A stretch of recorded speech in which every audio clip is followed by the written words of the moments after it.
37ನೇ ಅಧ್ಯಾಯ ಚಾವಡಿ ಮೆರವಣಿಗೆ. ಈ ಅಧ್ಯಾಯದಲ್ಲಿ ಹೇಮಾಂಡ ಪಂತರು ವೇದಾಂತದ ವಿಚಾರಗಳನ್ನು ಪೀಠಿಕೆಯಲ್ಲಿ ವಿವರಿಸಿ ನಂತರ ಚಾವಡಿ ಮೆರವಣಿಗೆಯನ್ನು ಹೃದಯಂಗಮವಾಗಿ ಚಿತ್ರಿಸಿದ್ದಾರೆ. ಸಾಯಿಬಾಬಾ ಅವರ ನಿತ್ಯ ಜೀವನವೇ ಧನ್ಯವಾದದ್ದು. ಅವರ ರೀತಿ ನೀತಿಗಳು ವರ್ಣನಾತೀತ.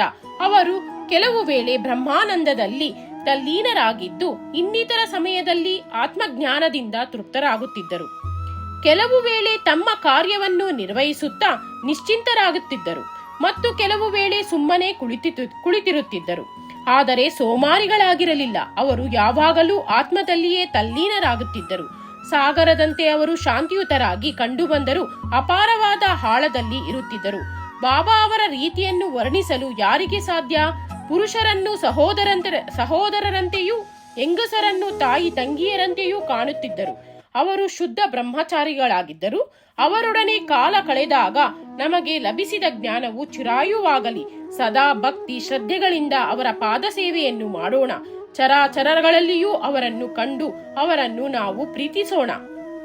ಅವಿಸ್ಮರಣೀಯ ದೃಶ್ಯ. ಬಾಬಾ ಮಲಗುವ ರೀತಿಯನ್ನು ಈಗಾಗಲೇ ವಿವರಿಸಿದ್ದೇನೆ.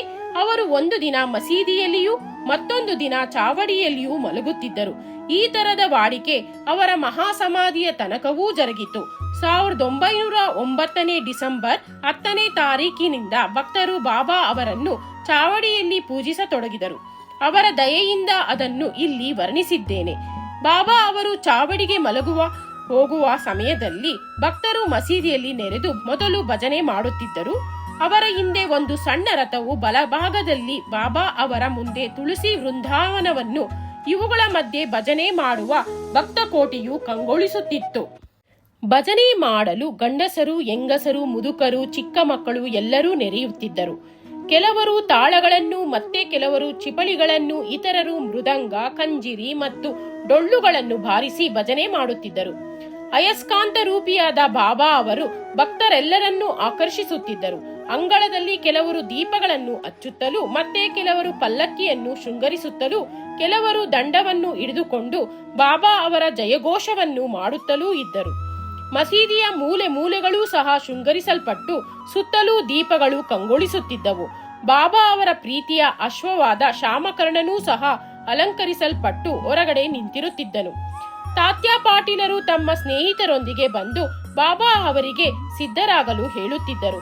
ತಾತ್ಯ ಅವರು ಒಂದು ಕೈ ಹಿಡಿದು ಎಬ್ಬಿಸಿ ಕರೆದುಕೊಂಡು ಹೋಗುವ ತನಕ ಬಾಬಾ ಅವರು ಸುಮ್ಮನೆ ಕುಳಿತಿರುತ್ತಿದ್ದರು.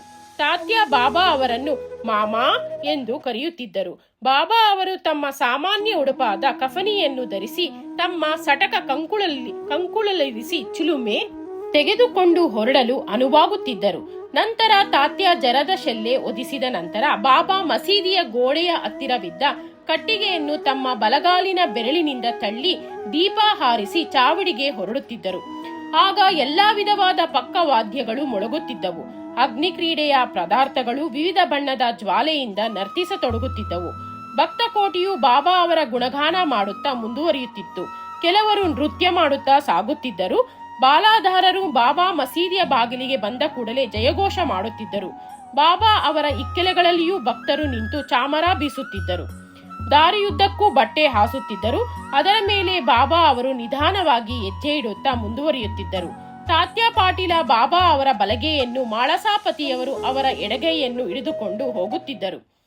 ಬಾಪು ಸಾಹೇಬ ಜೋಗ ಅವರು ಅವರ ಹಿಂದೆ ಶ್ವೇತಛತ್ರವನ್ನು ಹಿಡಿದುಕೊಂಡು ಬರುತ್ತಿದ್ದರು. ಈ ರೀತಿ ವೈಭವಯುತವಾಗಿ ಬಾಬಾ ಅವರ ಚಾವಡಿಗೆ ಸಾಗುತ್ತಿದ್ದರು. ಶೃಂಗರಿಸಲ್ಪಟ್ಟ ಶಾಮಕರ್ಣನು ಬಾಬಾ ಅವರಿಗೆ ದಾರಿಯನ್ನು ತೋರಿಸುತ್ತಾ ಸಾಗುತ್ತಿದ್ದನು. ಬಾಬಾ ಅವರ ಹಿಂದೆ ಗಾಯಕರು ಮೊದಲಾದವರು ಹಿಂಬಾಲಿಸುತ್ತಿದ್ದರು. ಸಂಗೀತಕ್ಕೆ ಸರಿಯಾಗಿ ಹೊಂದುವಂತೆ ಹರಿನಾಮವು ನಭೋಮಂಡಲವನ್ನೆಲ್ಲ ಪಸರಿಸುತ್ತಿತ್ತು. ಅಂತೆಯೇ ಬಾಬಾ ಅವರ ನಾಮವೂ ಸಹ ಪಸರಿಸುತ್ತಿತ್ತು. ಈ ರೀತಿ ಮೆರವಣಿಗೆ ಚಾವಡಿಯ ಮೂಲೆಗೆ ಬಂದಾಗ ಭಕ್ತ ಕೋಟಿಯು ಸಂತಸದಿಂದ ನಲಿಯುತ್ತಿತ್ತು. ಆಗ ಬಾಬಾ ಅವರು ಚಾವಡಿ ಎದುರಿನಲ್ಲಿ ನಿಂತು ಅಪೂರ್ವವಾದ ಕಾಂತಿಯಿಂದ ಕಂಗೊಳಿಸುತ್ತಿದ್ದರು. ಬಾಬಾ ಅವರ ವದನಾರವಿಂದವು ಅರುಣೋದಯದ ರವಿಯ ಹಾಗೆ ಪ್ರಕಾಶಮಾನವಾಗಿರುತ್ತಿತ್ತು.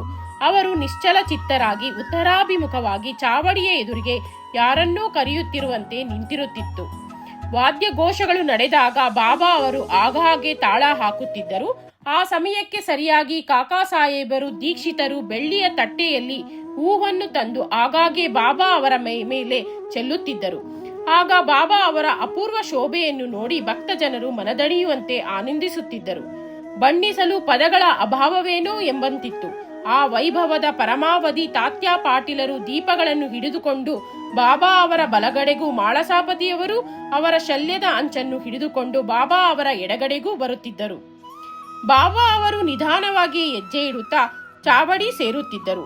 ಈ ದೃಶ್ಯ ಈಗಿಲ್ಲ, ಪುನಃ ನೋಡಲಾರೆವು. ಆದರೆ ಅದನ್ನು ಮನಸ್ಸಿನಲ್ಲಿ ರೂಪಿಸಿಕೊಂಡು ತೃಪ್ತಿ ಪಡೆಯಬಹುದು. ಚಾವಡಿಯೂ ಸಹ ಶೃಂಗರಿಸಲ್ಪಡುತ್ತಿತ್ತು. ಚಾವಡಿಯನ್ನು ತಲುಪುತ್ತಲೇ ತಾತ್ಯಾ ಅವರು ಬಾಬಾ ಅವರ ಆಸನವನ್ನು ಸಜ್ಜುಗೊಳಿಸುತ್ತಿದ್ದರು. ಅವರಿಗೆ ನಿಲುವಂಗಿಯನ್ನು ತೊಡಿಸುತ್ತಿದ್ದರು. ನಂತರ ಇತರ ಭಕ್ತರು ಅವರವರ ಮನ ಬಂದಂತೆ ಬಾಬಾ ಅವರನ್ನು ಪೂಜಿಸತೊಡಗುತ್ತಿದ್ದರು. ಕೆಲವರು ಬಾಬಾ ಅವರಿಗೆ ಕಿರೀಟ ಧಾರಣೆ ಮಾಡುತ್ತಿದ್ದರು. ಕೆಲವರು ಆರ ತುರಾಯಿಗಳನ್ನು ಅರ್ಪಿಸುತ್ತಿದ್ದರು. ಕೆಲವರು ಆಭರಣಗಳನ್ನು ತೊಡಿಸುತ್ತಿದ್ದರು. ಕೆಲವರು ಹಣೆಗೆ ನಾಮ ಹಚ್ಚುತ್ತಿದ್ದರು. ಕೆಲವರು ಆಗಾಗ್ಗೆ ವಿಧ ವಿಧವಾದ ಉಡುಪುಗಳನ್ನು ಸುತ್ತುತ್ತಿದ್ದರು. ಈ ಎಲ್ಲಾ ಶೃಂಗಾರದಿಂದ ಬಾಬಾ ಅದ್ವಿತೀಯ ಶೋಭೆಯಿಂದ ಪ್ರಕಾಶಿಸುತ್ತಿದ್ದರು. ನಾನಾ ಸಾಹೇಬ ನಿಮೋಣಕರ ಅವರು ಶ್ವೇತ ಛತ್ರಿಯನ್ನು ಅವರ ತಲೆಯ ಮೇಲೆ ಹಿಡಿದು ತಿರುಗಿಸುತ್ತಿದ್ದರು. ಬಾಪು ಸಾಹೇಬ ಜೋಗಾರ್ ಅವರು ಅವರ ಪೂಜೆ ಮಾಡಿ ಅವರ ಹಣೆ ಮತ್ತು ಕೈಗಳಿಗೆ ಚಂದನವನ್ನು ಲೇಪಿಸಿ ತಾಂಬೂಲ ಸವಿಯಲು ಕೊಡುತ್ತಿದ್ದರು. ಆಗ ಬಾಬಾ ಆಸನದಲ್ಲಿ ಅಲುಗಾಡದೆ ಕುಳಿತಿರುತ್ತಿದ್ದರು. ಇತರರು ಅವರ ಪಾದದ ಬಳಿ ಕುಳಿತು ಸೇವೆ ಮಾಡುತ್ತಿದ್ದರು. ಕೆಲವರು ಚಾಮರ ಬೀಸುತ್ತಿದ್ದರು. ಶ್ಯಾಮ ಅವರು ಉಕ್ಕ ಅಣಿ ಮಾಡಿ ತಾತ್ಯಾ ಅವರಿಗೆ ಕೊಡುತ್ತಿದ್ದರು. ಅವರು ಅದನ್ನು ಒಂದು ಸಲ ಎಳೆದು ನಂತರ ಬಾಬಾ ಅವರಿಗೆ ಕೊಡುತ್ತಿದ್ದರು. ನಿಜಕ್ಕೂ ಆ ಚಿಲುಮೆ ಧನ್ಯವಾದುದು. ಏಕೆಂದರೆ ಮೊದಲು ಅದು ಕುಂಬಾರನ ಕೈಯಲ್ಲಿ ಸಿಕ್ಕು ಬೆಂಕಿಯಲ್ಲಿ ಸುಟ್ಟ ನಂತರ ಅದು ತನ್ನ ಪುಣ್ಯಫಲ ಎಂದು ಬಾಬಾ ಅವರ ಕೈಯಲ್ಲಿ ಬರುತ್ತಿತ್ತು. ಈ ಸಮಾರಂಭದ ನಂತರ ಭಕ್ತರು ಆರ ತುರಾಯಿಗಳನ್ನು ಅರ್ಪಿಸುತ್ತಿದ್ದರು. ಷಡ್ಗುಣ ಪರಿಪೂರ್ಣರು, ವೀತರಾಗರು, ಮೋಹದಿಂದ ಮುಕ್ತರೂ ಆದ ಬಾಬಾ ಅವರಿಗೆ ಇವುಗಳಲ್ಲಿ ಆಸಕ್ತಿ ಇರಲಿಲ್ಲ. ಆದರೆ ಭಕ್ತರ ಪ್ರೀತಿಗೋಸ್ಕರ ಅವರವರ ಮನಬಂದಂತೆ ತಮ್ಮನ್ನು ಪೂಜಿಸಲು ಬಾಬಾ ಅನುಮತಿ ಕೊಡುತ್ತಿದ್ದರು. ಕೊನೆಯದಾಗಿ ಬಾಪು ಸಾಹೇಬ ಜೋಗ ಅವರು ಆರತಿ ಬೆಳಗುತ್ತಿದ್ದರು. ವಾದ್ಯಗಳು ಮೊಳಗಿ ಆರತಿಯ ನಂತರ ಭಕ್ತರು ಬಾಬಾ ಅವರ ಆಶೀರ್ವಾದ ಪಡೆದು ಹಿಂತಿರುಗಿ ಉಕ್ಕ ಮುಂತಾದವುಗಳನ್ನು ಕೊಟ್ಟು ತಾತ್ಯಾ ಹೊರಡಲು ಸಿದ್ಧರಾಗುತ್ತಿದ್ದರು. ಆಗ ಬಾಬಾ ಅವರನ್ನು ಕರೆದು, ನನ್ನನ್ನು ಕಾಪಾಡು, ಮನೆಗೆ ಹೋಗು, ಆದರೆ ರಾತ್ರಿ ಆಗಾಗ್ಗೆ ಬಂದು ವಿಚಾರಿಸು ಎಂದು ಹೇಳುತ್ತಿದ್ದರು. ತಾತ್ಯಾ ಅನುಮತಿಸಿ ಮನೆಗೆ ಹೊರಡುತ್ತಿದ್ದರು. ಅನಂತರ ಬಾಬಾ ಅವರು 50-60 ದುಪಟಿಗಳನ್ನು ಒಂದರ ಮೇಲೊಂದು ಹಾಕಿ ಮೆತ್ತಗಿರುವ ಹಾಸುಗೆಯನ್ನು ತಾವೇ ಸ್ವತಃ ಸಿದ್ಧಪಡಿಸಿಕೊಂಡು ವಿಶ್ರಮಿಸುತ್ತಿದ್ದರು. ಶ್ರೀ ಸಾಯಿಬಾಬಾ ಅವರನ್ನು ಮತ್ತು ಚಾವಡಿ ಮೆರವಣಿಗೆಯನ್ನು ಪ್ರತಿದಿನವೂ ರಾತ್ರಿ ಮಲಗಿಕೊಳ್ಳುವಾಗ ಸ್ಮರಿಸಿಕೊಂಡು ಸುಖ ಪಡೆಯಿರೆಂದು ವಾಚಕರಲ್ಲಿ ವಿನಂತಿಸಿ ಈ ಅಧ್ಯಾಯವನ್ನು ಮುಗಿಸಿ ನಾವು ವಿಶ್ರಮಿಸುತ್ತೇವೆ. ಶ್ರೀ ಸಾಯಿ ಪ್ರಣಾಮ. ಅಧ್ಯಾಯ 37 ಮುಕ್ತಾಯ.